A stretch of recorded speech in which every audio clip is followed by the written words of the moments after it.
Ayan. So, iba-iba yung si Athena, diba? Mag-declare tayo ng mga good things. Naririnig niyo naman po ako. Yeah. Yes, loud and clear. Alright. Ayan, so before natin mag-isay lang po ako ng very quick lang ng one verse. Okay, ba yung makikinig tayong lahat? Amen. Alright. Ayan. Alam niyo po ba, sabi nga in Romans 6:23, sabi nga, that for the wages of sin is death, but the free gift of God is eternal life through Christ our Lord Jesus. Alam niyo ba kung may nakakalimutan ang salitang wages, ang pumapasok sa isip natin is kabayaran. Okay? So, sino dito nakakagawa ka ng kasalanan everyday? Dandahan anak, dandahan. Diba, nakakagawa tayo ng kasalanan? Saan? Sa isip? Sa salita? At saka sa? Ang sabi doon sa verse na pinatid natin kanina, yung kabayaran Anak ko po dito. ng kasalanan is kamatayan. Mama. So, dito gusto mo na mamatay. Okay, so dahil birthday ni Athena, naka-receive siya ng gift. Anong ginawa niya sa regalo na binigay niya sa kanya? Tinanggap niya lang. Diba? Tinanggap niya lang. Tinapon niya kasi sa kanya, pero tinanggap niya. And alam niyo ba, sa verse na binanggit sa atin doon kanina, sabi kanina, diba, yung kabayaran ng kasalanan natin is kamatayan. Pero dahil mahal tayo ni God, sino dito mahal mo si God? Alright! Amen.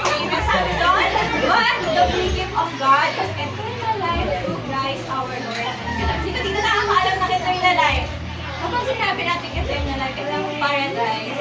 Sino dito nagka-cry every night? Diba? Dahil mga anxiety, nade-depress sa schoolworks, diba? Pero alam niyo ba pag sinabi natin eternal life, guys, ito yung buhay na walang hanggan. Diba? Ito yung buhay na kung saan wala ng pain. Sino dito gusto mo ng buhay na wala ng pain? Wala ng pain, diba? Wala ng depression, wala ng sakit, wala ng kahit anong hinalakit pa. At para ito ma-receive natin yung eternal life, alam niyo ba yung gagawin lang natin? All we have to do is to accept Jesus sa buhay natin. Sino dito gusto mo i-accept si Lord? Amen, diba? Yung kapag in-accept mo si Jesus, ang ma-receive mo is eternal life. Amen ba? So sige, before natin ipag-praise si Athena, okay lang ba? Lahat tayo dito, lahat na nakakapakinig sa akin, sisingin tayo. Amen, and sabayan nyo lang po itong panalangin. Anak, huwag mag-inakyat sa hagdan. Baka mahulog si Sarina. And after we pag-pray natin sa Athena, pwede mo sa right ang Panginoon. Upo, baby, upo. Sumasampalataya ako. At tinatanggap kita sa aking buhay. Simula sa oras na to, ikaw na po ang maghari sa buhay ko. Salamat sa kapatawaran.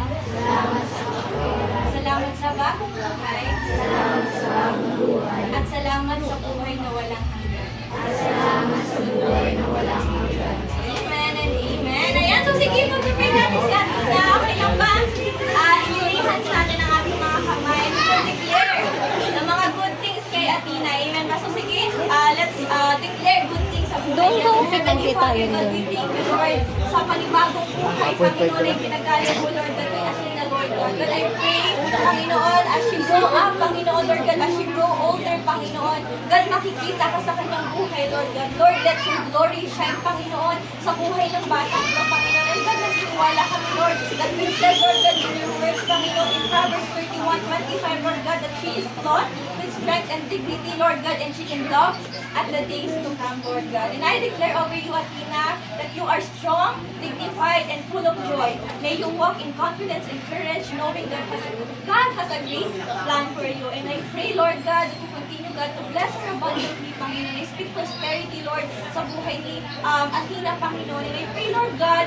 sa school niya, Panginoon, samahan mo siya, Lord God. She will live above average, Panginoon. At Lord, magiging magandang modelo siya, Panginoon, Lord God, inside and out, Lord God. Sa kanyang mga kaklase, Lord God, sa mga taong nakakasama niya, Lord, sa mga nakakasalamuhan niya, Panginoon. And God, dalangin ko, Lord, na patuloy niyo po, Panginoon, na gabayan, protektahan at ingatan, Lord, si Athena, even, Lord God, ang kanyang pamilya at lahat, Lord God, nang nandito, Panginoon. And Lord, we pray, Panginoon, na maging fruitful, Lord, ang fellowship namin, ang celebration namin today, Panginoon. And And God, we praise you, Jesus.